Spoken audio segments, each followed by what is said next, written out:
Donc le combat spirituel, c'est un combat, j'allais dire, entre guillemets, de tous les instants. De tous les instants, et cette défiance de nous-mêmes qui fait partie, au fond, de la connaissance aussi de soi.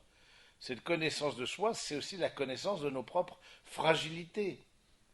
Sachant que dans nos fragilités, dans nos blessures, parce que nous n'avons pas été aimés d'un amour plénier et complet, les parents ont fait ce qu'ils ont pu, mais aucune personne peut aimer comme Dieu aime.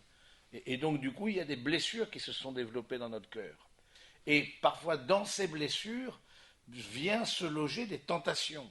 C'est ça qui est intéressant, c'est comprendre comment ça fonctionne. C'est dans la blessure, il y a la tentation. Par exemple, une personne voilà, qui serait insécure dans l'amour, une insécurité dans l'amour, voilà, n'a de cesse d'être approuvée, n'a de cesse de se mettre en valeur, n'a de cesse de passer de bras en bras, etc., comme pour se rassurer. Vous voyez, donc c'est intéressant de voir que il y a la blessure dans nos vies au plan psychologique, mais bien souvent, dans cette blessure, vient se nicher une tentation, et du coup, pour pouvoir combler, on est tous pareils, on veut essayer de compenser, parce qu'on a peur du manque. Pour nous, parce que le manque nous rappelle la limite, et la limite nous rappelle la mort. Et donc, c'est vrai que la connaissance de soi et le fait d'être connecté à soi-même par la vie de prière, par une vie et une retraite, c'est vraiment un lieu idéal pour se reconnecter, évidemment, au Seigneur, mais aussi à son être profond, à son cœur profond, de découvrir que dans son cœur profond, bien, nous avons des attitudes qui ne, voilà, de repérer aussi nos points de fragilité, et donc de ne pas nous mettre dans des situations où nous serions plus fragiles, où nous serions, voilà, et ne pas, dans l'acte de contrition en espagnol, à la différence du français, il est dit à un moment donné, renuncio a las ocasiones próximas al pecado, c'est-à-dire que je renonce aux occasions qui conduisent au péché. C'est-à-dire que non seulement je renonce au péché, mais je renonce aux occasions qui conduisent au péché. Comme vous le savez, je suis assez impliqué auprès des couples, etc., dans les préparations au mariage, et je suis peu psychorigide, mais il y a un point où je suis très psychorigide, c'est la question de la fidélité. Et du coup, parfois sans forcément être compris de la part des jeunes couples en formation, de dire que cette question de fidélité fait que vient souvent, où les manques de fidélité, on se met en danger l'un ou l'autre, parce que, par exemple, en se livrant trop, sans forcément voir au début le mal, mais du coup, on abaisse les barrières, on laisse se regarder à l'intérieur, des one-to-one avec les personnes de l'autre sexe, qui fait que les choses peuvent devenir ambiguës, etc.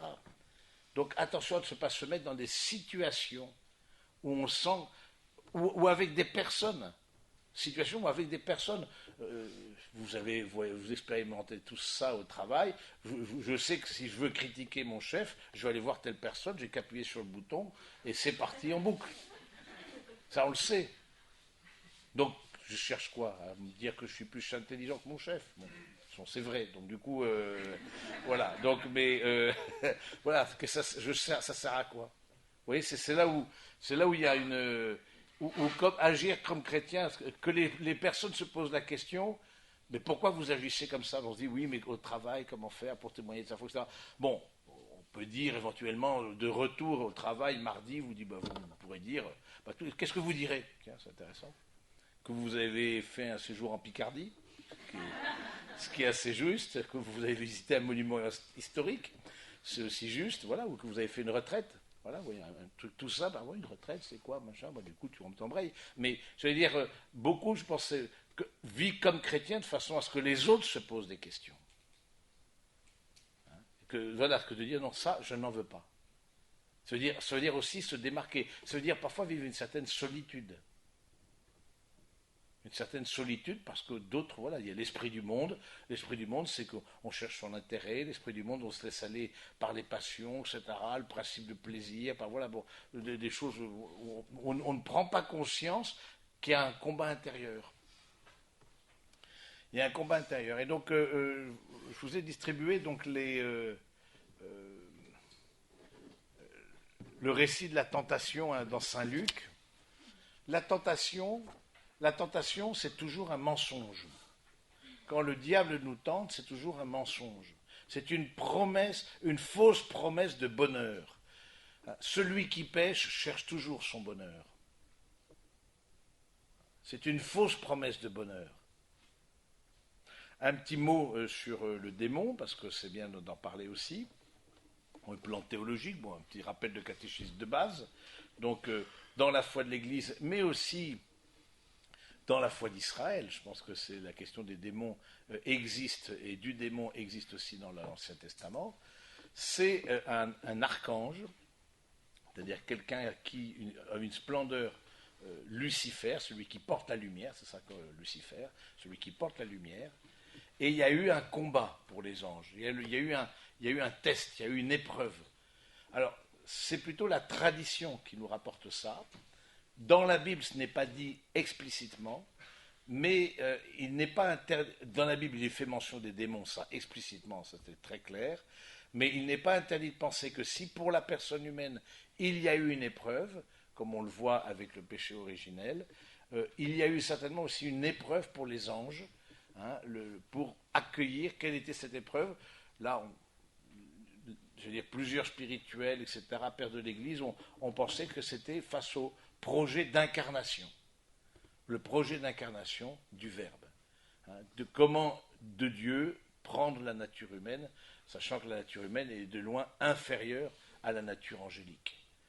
Et donc, cet orgueil, Lucifer, non serviam, je ne servirai pas. Michael, c'est-à-dire qui est comme Dieu. Voilà. Et donc, il y a eu un combat intérieur, il y a eu un combat pour déterminer. Donc, c'est intéressant de voir que par le démon, par ses anges, par l'esprit du monde, nous tente. Et je pense que c'est important on parlera tout à l'heure de pratiques démoniaques, etc., et d'être attentif à ça. Donc du coup, la tentation, et puis la tentation, un autre point, la tentation, elle est souvent dans l'imaginaire. C'est important. La tentation, elle est dans l'imaginaire. On imagine que. On se projette, on met dans sa tête déjà, et du coup on passe à l'acte parce que déjà on a conçu dans sa tête le projet d'eux. Ah ben si pourquoi je prends de l'argent dans le portefeuille du voisin, je serais plus heureux. Ah si je mens et je dis quelque chose que je mets en valeur, je serais plus heureux. Ah voilà, si il y a toujours un mensonge, mais c'est toujours, ça commence par l'imaginaire. Le démon travaille dans l'imaginaire, d'où l'importance d'apaiser son imaginaire. Voilà, il y a des personnes qui ont un imaginaire. L'imaginaire, il n'est ni bon ni mauvais. C'est une faculté que nous avons, etc. Simplement, il y a des personnes qui vivent beaucoup dans leur imaginaire. Donc, qui sont peut-être plus soumises, je vais dire, à l'épreuve, à la tentation, de ce point de vue-là, parce qu'ils ont un imaginaire très riche. Alors, en tant que tel, c'est une bonne chose, c'est un charisme, c'est un don. C'est Aristote qui dit que l'imagination remplace l'expérience, c'est-à-dire que l'imagination permet à des jeunes d'agir parce que ça remplace l'expérience. C'est-à-dire que des gens intelligents qui imaginent, du coup, ils n'ont pas eu l'expérience d'eux, mais parce qu'ils connectent les choses avec... Du coup, en se projetant, ils peuvent voir aussi les choses que les personnes qui ont vécu ont expérimentées. Donc c'est intéressant de voir le lien entre l'imaginaire et l'expérience. Mais toujours est-il que, donc il y a un côté très positif dans l'imaginaire, c'est une puissance de l'âme, je veux dire, c'est une faculté que nous avons, donc c'est comme voir c'est ni bon ni mauvais, voilà, toucher c'est ni bon ni mauvais, tout dépend ce qu'on en fait. Donc du coup, c'est intéressant de prendre conscience qu'il y a un imaginaire, et donc on est tenté là-dedans, d'abord, on conçoit d'abord dans l'imaginaire, et ensuite on le réalise. Mais d'où l'importance d'avoir une garde, voilà, une garde à son âme, c'est-à-dire de ne pas laisser déjà entamer dans son esprit les choses. Parce qu'ensuite, de ce qu'on a conçu ou imaginé, à l'acte, il n'y a qu'un pas, il n'y a qu'un pas de la coupe aux lèvres.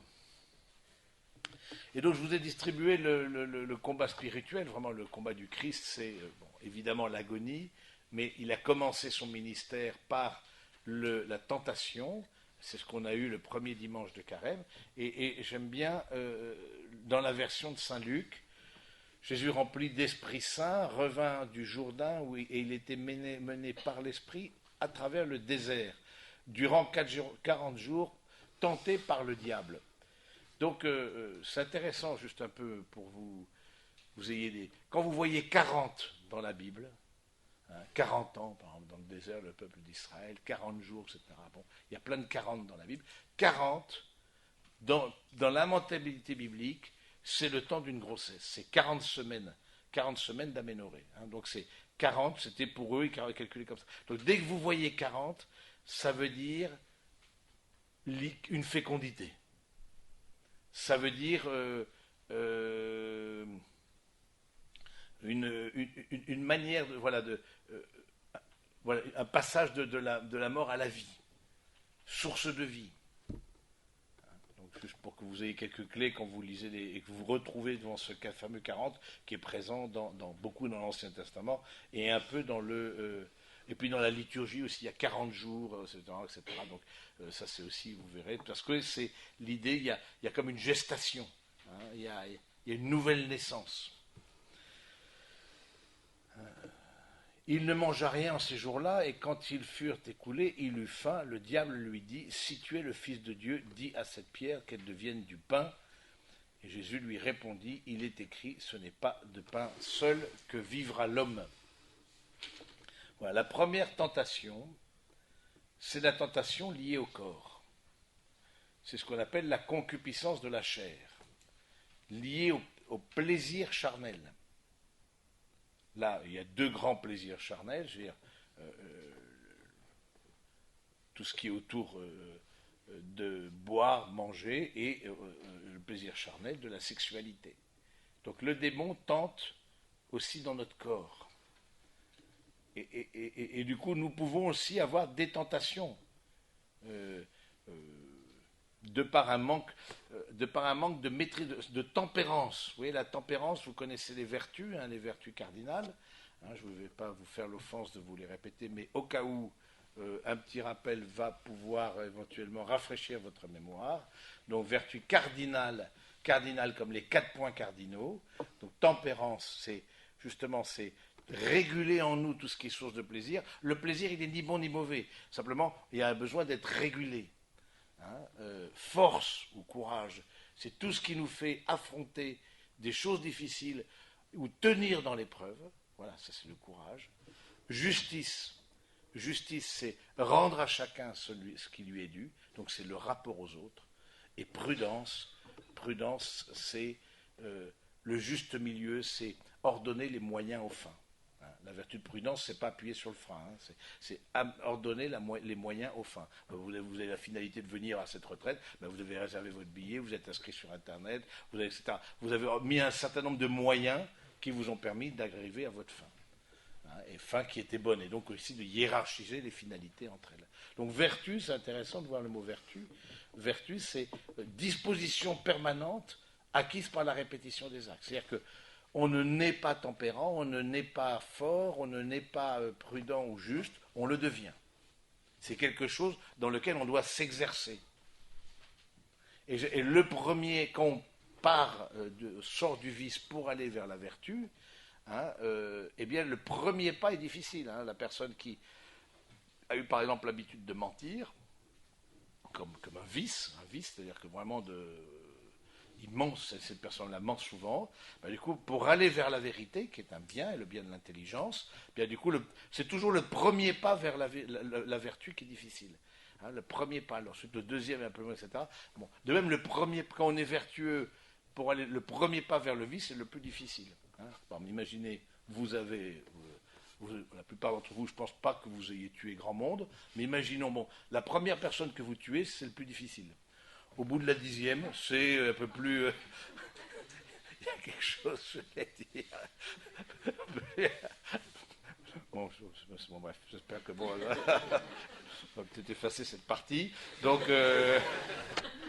voilà, donc c'est intéressant. Donc, c'est une vertu. Donc, c'est intéressant que le Christ a expérimenté ça, a expérimenté la tentation, c'est-à-dire l'expérience par le démon de dire à ces pierres de se transformer en pain. L'homme ne vit pas seulement, et il répond à la parole de Dieu. L'homme ne vit pas seulement de pain, mais de toute parole qui sort de la bouche de Dieu. Voilà, c'est la parole de Dieu. Donc c'est intéressant, d'avoir aussi, quand on a des tentations, d'avoir un petit peu des automatismes, des trucs qui vous disent, voilà, je sens que là, mais du coup, répétez-vous une parole de Dieu qui vous aide dans cette tentation. Hein, si vous avez la tentation du désespoir ou du découragement, ben voilà, je suis avec toi tous les jours jusqu'à la fin du monde, cette parole de Jésus. Voilà, ayez un petit peu vos trucs, voilà, qui vous aident à lutter, à ne pas vous enfermer dans la tentation. La deuxième tentation, l'emmenant plus haut, le diable lui montra en un instant tous les royaumes de l'univers et lui dit, je te donnerai tout ce pouvoir et la gloire de ces royaumes, car elle m'a été livrée, je te la donne et je la donne à qui je veux. Toi donc, si tu te prosternes devant moi, elle t'appartiendra tout entière. Jésus lui dit, il est écrit, tu adoreras le Seigneur, ton Dieu, et à lui seul tu rendras un culte. Là aussi, c'est la parole de Dieu. Donc cette tentation par rapport aux richesses, au pouvoir, c'est la richesse donne le pouvoir. Hein, et donc, on peut être plus ou moins tenté, être séduit quand on prend conscience qu'on a un certain pouvoir sur les autres, eh bien, il faut être vigilant. Quand on prend conscience que sa parole influe et met en route un certain nombre d'actes chez les autres, il faut être très vigilant avec soi-même. Parce que l'abus de pouvoir n'est pas loin. L'abus de pouvoir, la flatterie, etc. n'est pas loin. Donc là aussi, être attentif à ça. C'est juste, voilà, c'est l'humilité au fond. Hein. Ces trois formes d'orgueil qu'on décrit là, auxquelles correspondent trois formes d'humilité, on va le voir tout à l'heure. Et puis ensuite, il le mena à Jérusalem, le plaça sur le pinacle du temple et lui dit, si tu es le Fils de Dieu, jette-toi d'ici en bas, car il est écrit, il donnera pour toi des ordres à ses anges afin qu'ils te gardent. Il donnera pour toi des ordres à ses anges afin qu'ils te gardent. C'est la parole de Dieu. C'est-à-dire que le démon n'a aucun doute sur l'existence de Dieu, ni aucun doute que le Christ est Seigneur. Je vous rappelle, les premiers à confesser la foi en Christ, ce sont les démons. Rappelez-vous, hein, le démoniaque que Jésus libère. Hein, nous savons qui tu es le Saint de Dieu. Parce que le démon n'a aucun doute sur Dieu. Voilà, nous savons qui tu es. Nous, on est empêtrés dans la chair, dans la matière, dans le temps, etc. Donc on ne voit pas plus loin que bout de son nez. Mais le démon est une créature spirituelle. Hein, et donc, voilà, et donc c'est intéressant de voir qu'il lutte. Il y a une mauvaise utilisation de la parole de Dieu. Hein, certains peuvent même nous tenter avec la parole de Dieu.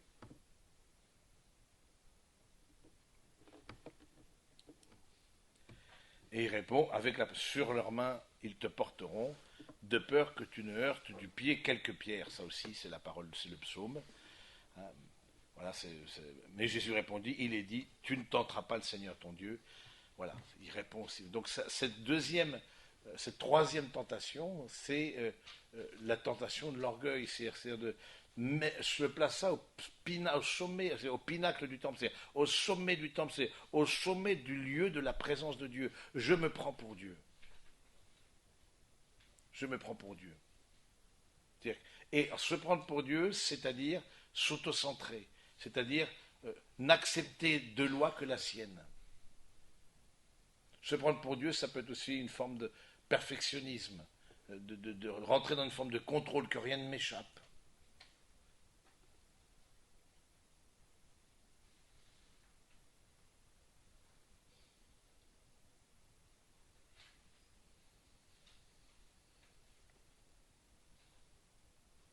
Quelque part, le manque de vie de prière dans notre vie, c'est aussi une manière de se prendre pour Dieu.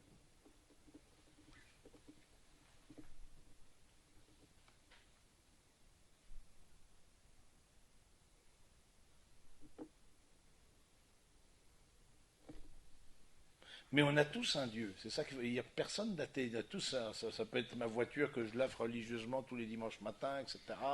Ça peut être voilà des choses.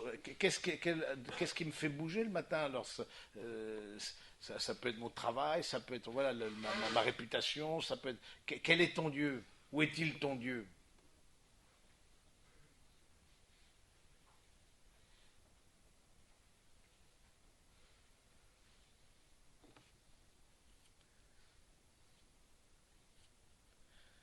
C'est la question qu'on verra cet après-midi des idoles et des fausses images de Dieu.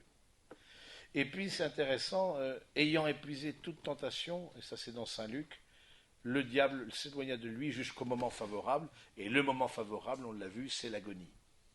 C'est là où il sera retenté. C'est-à-dire que toute tentation, d'une manière ou d'une autre, a à voir avec la concupiscence de la chair, la concupiscence des richesses, la concupiscence de l'esprit, ou l'orgueil de la chair, l'orgueil des richesses, l'orgueil de l'esprit. C'est-à-dire ne pas accepter une limite, vouloir donner à ses désirs l'infini de l'intelligence. On voit des gens qui développent une intelligence considérable, mais pour réaliser leur vice. Et ils développent une vraie intelligence. Mais ils sont vraiment... Et donc c'est intéressant de voir Et à ces trois orgueils correspond l'humilité et correspondent les conseils évangéliques que vous connaissez bien, de chasteté, de pauvreté et d'obéissance, qui viennent guérir en nous l'orgueil de la chair, l'orgueil des richesses et du pouvoir, et l'orgueil de l'esprit. Et ces trois orgueils, d'une manière ou d'une autre, sont en nous. Alors l'un ou l'autre, on a plus de fragilité, mais c'est dans notre nature humaine blessée, il y a quelque chose qui fait qu'on tend vers une chose, voilà. Donc c'est intéressant aussi du coup se connaître soi-même pour aussi voir où sont mes fragilités et pas y aller.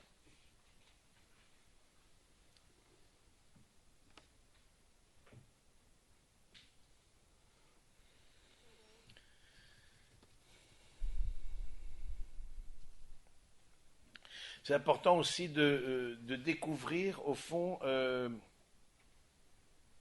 en nous, de repérer les nœuds dans notre vie qui parasitent un peu le discernement, qui parasitent le fait de la suite du Christ. Qu'est-ce qui, en moi, m'éloigne du Seigneur? Qu'est-ce qui, en moi, m'oppose à Dieu? Il y a quelque chose qui m'oppose à Dieu.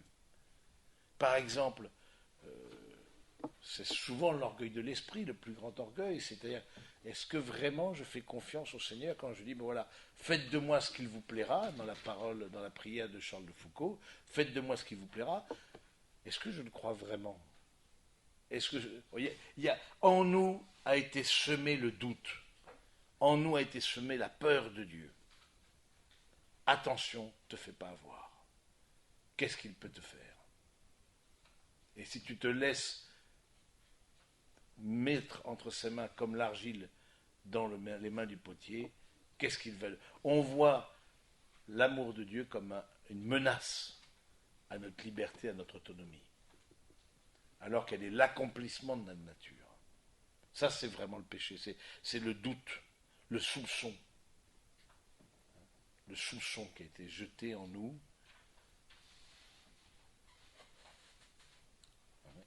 Et du coup, c'est important, c'est bien aussi de repérer ça. Ce qui fait que on n'arrive pas à vivre le moment présent, on n'arrive pas, etc. Donc repérer repérer tout ce qui peut être aussi ces nœuds qui nous tiennent captifs. Je pense par exemple à tout ce que représente l'emprise. Je suis très attentif, par exemple, dans les préparations au mariage, justement à revisiter les relations des fiancés avec leur famille et de détecter d'éventuelles emprises. L'emprise, c'est-à-dire que c'est une idolâtrie, c'est la parole de quelqu'un qui, au fond, dirige ta vie et t'empêche d'être vraiment libre. Cette parole-là, elle compte plus que la parole de Dieu. On t'a dit toute ta vie que tu étais nul, mes parents m'ont dit ça c'est vrai. Et Isaïe dit, je t'ai gravé dans les paumes de mes mains, tu as du près à mes yeux, ça c'est faux. Donc, les emprises, justement, ça fait partie de se dégager de l'emprise, se dégager de... C'est pas facile. Et c'est pas facile. Je trouve que c'est à l'occasion justement de la formation d'un couple que rejaillissent un peu ces questions-là d'emprise ou de comment dire, d'un regard parfois négatif que l'on a posé sur le jeune lorsqu'il était enfant, lui faisant sentir que c'était jamais assez. Cette forme de perfectionnisme qu'il peut y avoir dans certaines éducations. Hein, j'accompagne comme ça un couple et elle a beaucoup de misère avec ça. Elle- son père toujours disait non, ça c'est pas bien. Le point noir dans la page blanche, voilà. Souligner ça. Ce qui fait qu'à l'heure de construire un couple, elle reproduit ça. Et donc elle envoie des scuds à son fiancé. Je dis non, ça va pas être possible ça. On peut pas vivre 50 ans sous les scuds. Je veux dire non, ça va pas être possible comme ça. D'autant plus l'allongement de la durée de la vie, etc. Donc du coup voilà, non. Donc fais quelque chose quoi. Mais elle me dit, mais c'est une fille. Mais on sent qu'il c'est une forme d'orgueil aussi. Mais voilà, elle me dit, mais pour papa, c'était jamais assez bien. C'était jamais assez bien. Toujours trouver le détail.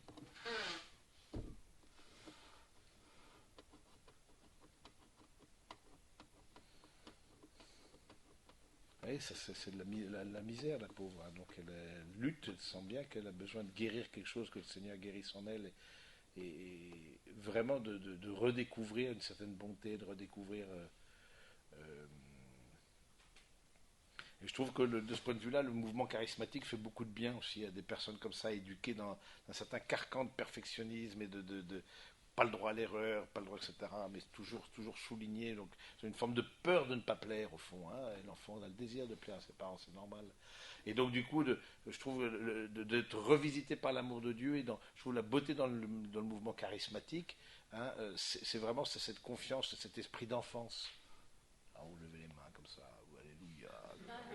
Bon, moi, c'est pas trop mon truc, mais bon, peut-être je devrais, j'en sais rien, mais ça me ferait du bien. Mais bon, mais je trouve qu'il y a quelque chose d'une esprit d'enfance retrouvé, etc., qui, je trouve, pour certaines, ça les libère vraiment. Il y a une vraie liberté dans l'esprit et qui est vraiment très, très belle.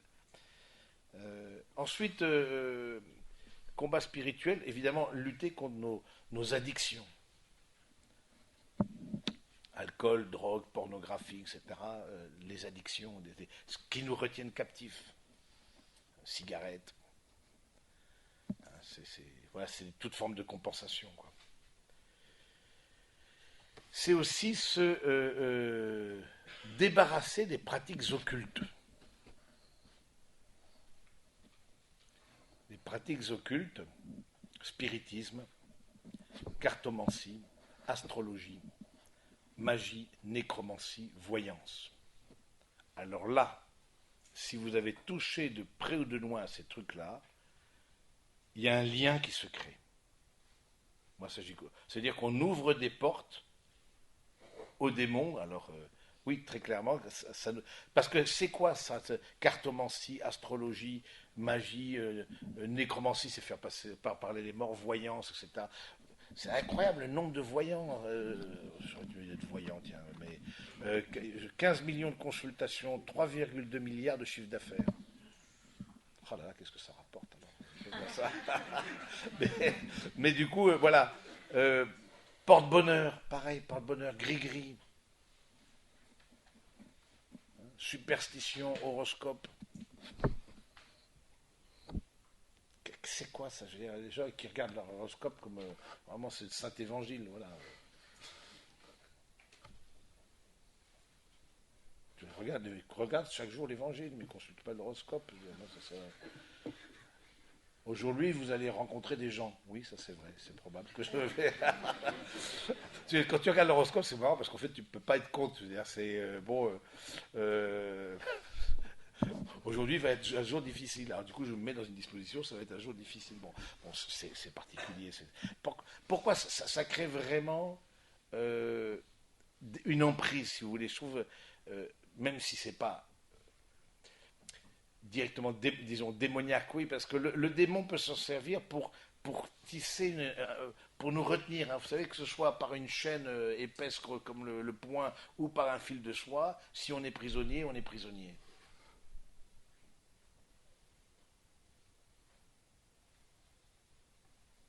Hein. Et le Seigneur nous appelle à la liberté des enfants de Dieu. Viens nous libérer, c'est la Pâque. Hein, je pense aussi, franc-maçonnerie, par exemple, tout ce qui est autour de la franc-maçonnerie. Je ne sais pas si vous avez été approché, moi je connaissais comme ça quelqu'un qui a été approché à l'intérieur même d'un groupe jeune pro.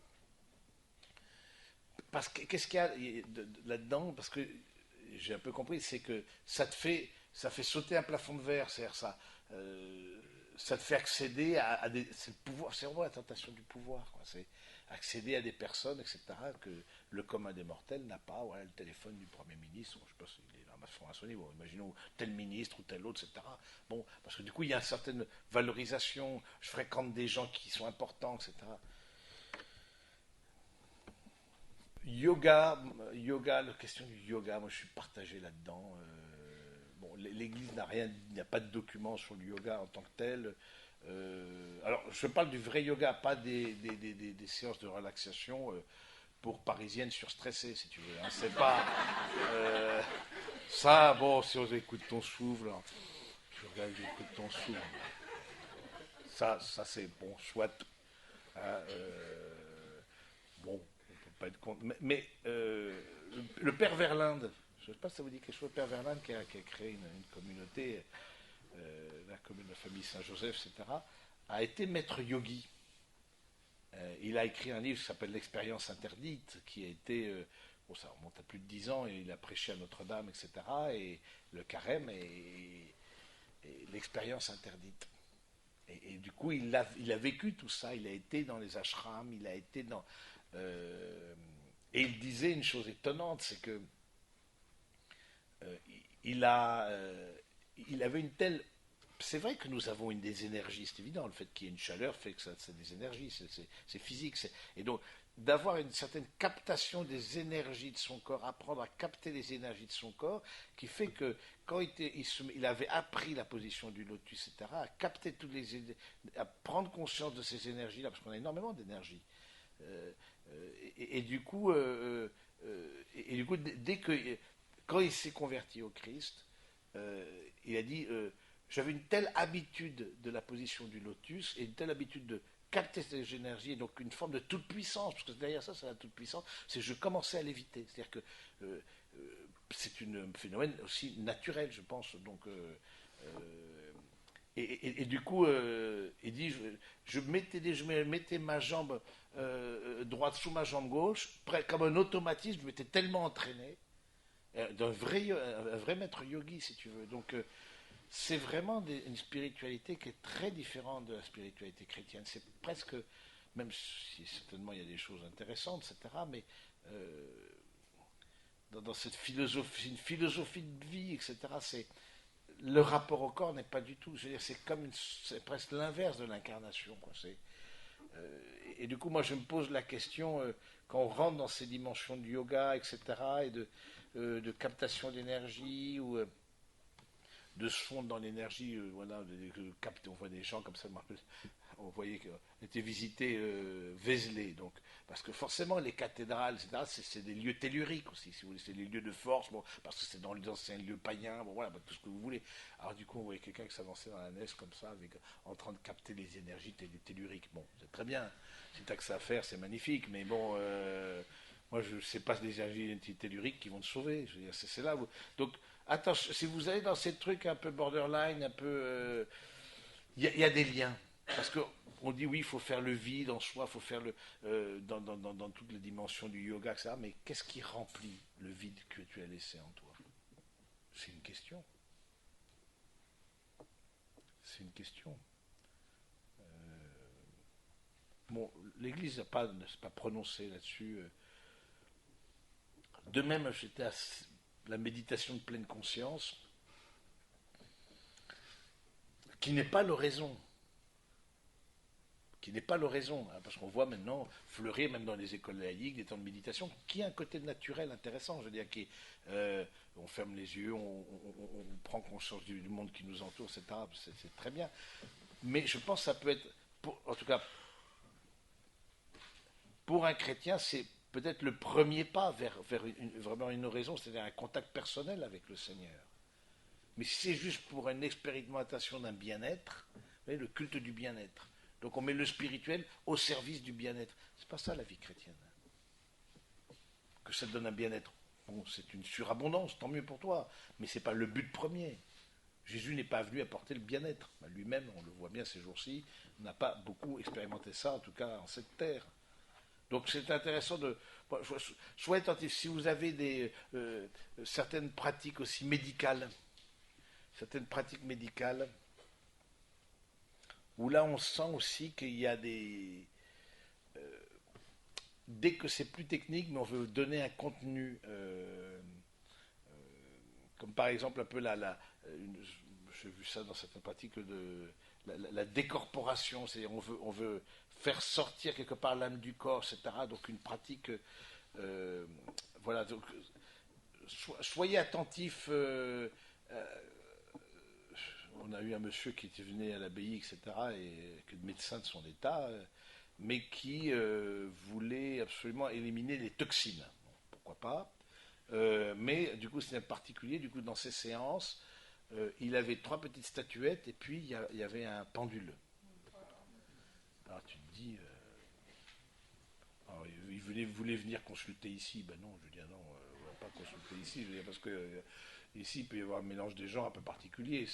Non, alors, du coup, il est un peu tendu du nez, etc. Mais je dis, ben non, ouvrez votre cabinet, faites votre truc. Mais là, vous voyez, c'est des choses, dès qu'on sent que je sais pas, faites-vous confiance aussi.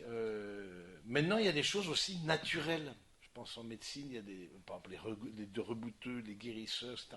Il y a mais qui sont de l'ordre naturel, où il n'y a pas un contenu qu'on veut transmettre en même temps que la pratique. Des guérisseurs, mais qui ont des charismes naturels. Euh, et de même les sourciers, c'est encore autre chose. Je me rappelle que quelqu'un, etc., qui est sourcier, il me donne la baguette de noisetier, etc. J'étais à la campagne, j'étais enfant, et il me dit, vas-y, avance. Alors j'avance, etc. Ça faisait rien. Il met sa main sur mon bras, mais c'est des dons naturels. Mais tu vois, quand tu as un don comme ça naturel, euh, évidemment, si tu veux être chrétien, ça demande d'être coaché, je veux dire. Parce que c'est une forme de toute puissance aussi. Tu as des choses que les autres n'ont pas, que le commun des mortels n'a pas. Donc voilà, soyez juste attentifs avec ces pratiques-là. Euh, et que si vous avez d'une manière ou d'une autre été en lien avec ces pratiques que je viens de nommer, euh, je pense que c'est important d'être attentif à couper les liens, voilà, peut-être demander, bon, la confession et le sacrement qui coupent le lien. J'aime bien cette phrase de Saint Benoît, dans la confession, on fracasse la tentation contre le Christ. C'est-à-dire que j'ai mon combat, repérer son combat, et c'est vrai, on se dit oui, mais de confession en confession, je confesse toujours la même chose. Bon, je vous fais remarquer qu'on se lave les mains plusieurs fois par jour, ainsi qu'on se brosse les dents et qu'on prend sa douche tous les jours. Je veux dire, même si on sait que demain ça va se salir. Et pourquoi pour l'âme on n'en ferait pas pareil. Donc, et puis on ne vous demande pas d'être dans l'originalité dans les confessions. Mon père, alors là, vous n'allez pas vous ennuyer. Je vous dis tout de suite, là j'ai fait ceci, c'est en vidéo couleur, 3D, etc. Non. Voilà, vous venez confier au Seigneur votre combat. Vous avez repéré votre combat.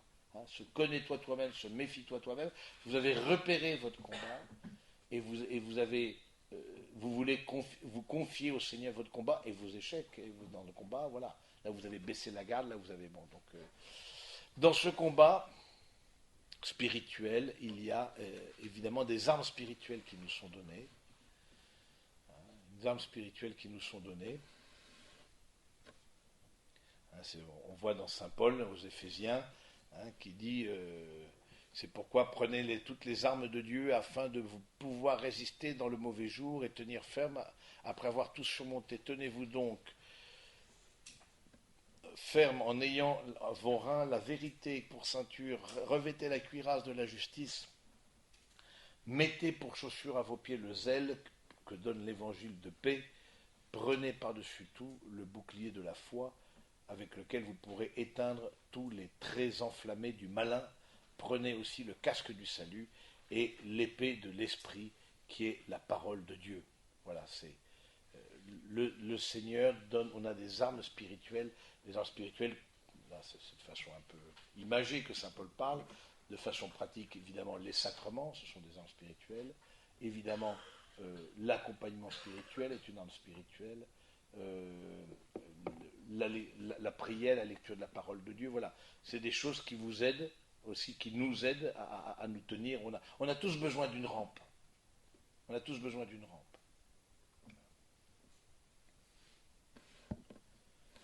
Et puis aussi la miséricorde, voilà, parce que si on a des combats, ben voilà, on a aussi des chutes. Et justement, être chrétien, c'est ne pas de se décourager.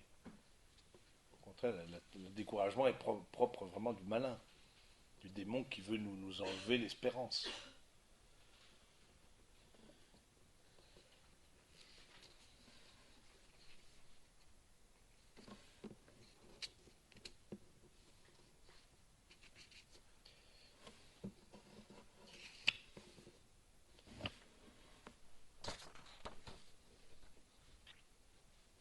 Voilà un peu ce que je voulais vous dire sur une chose qui serait intéressante. Oui, l'Esprit Saint nous fait discerner entre le discernement entre tentation et péché. Ça peut être intéressant d'avoir un peu quelques notions là-dessus. L'Esprit Saint nous fait discerner entre l'épreuve nécessaire à la croissance de l'homme intérieur en vue d'une vertu éprouvée et la tentation qui conduit au péché, à la mort. Hein, nous devons aussi discerner entre être tenté et consentir à la tentation. C'est pas pareil. Le Christ a été tenté, il n'a pas consenti à la tentation.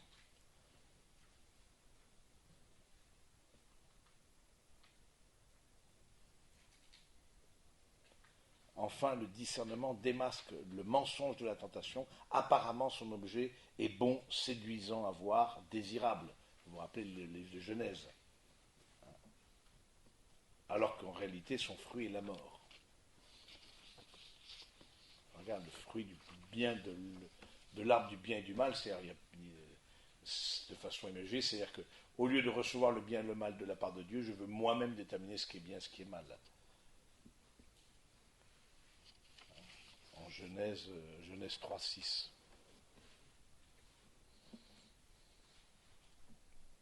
C'est par sa prière que Jésus est vainqueur du tentateur dès le début. Et dans l'ultime combat de son agonie, c'est à son combat et à son agonie que le Christ nous unit dans la demande du Notre Père. Il ne nous laisse pas entrer en tentation. La vigilance du cœur est rappelée avec insistance. La vigilance est garde du cœur. Jésus demande au Père de nous garder en son nom.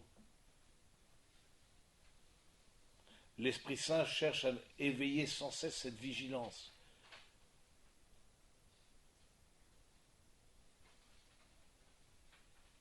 Cette demande prend tout son sens dramatique par rapport à la tentation finale de notre combat sur terre. Elle demande la persévérance finale par rapport à la mort. Voilà, donc c'est intéressant de pouvoir être attentif à ça, reprendre conscience au moment de ces jours saints, de ces voilà, de nos points de fragilité, parfois nos nœuds, tout ce qui peut éventuellement nous tenir captifs, et demander au Seigneur le pouvoir de nous en libérer.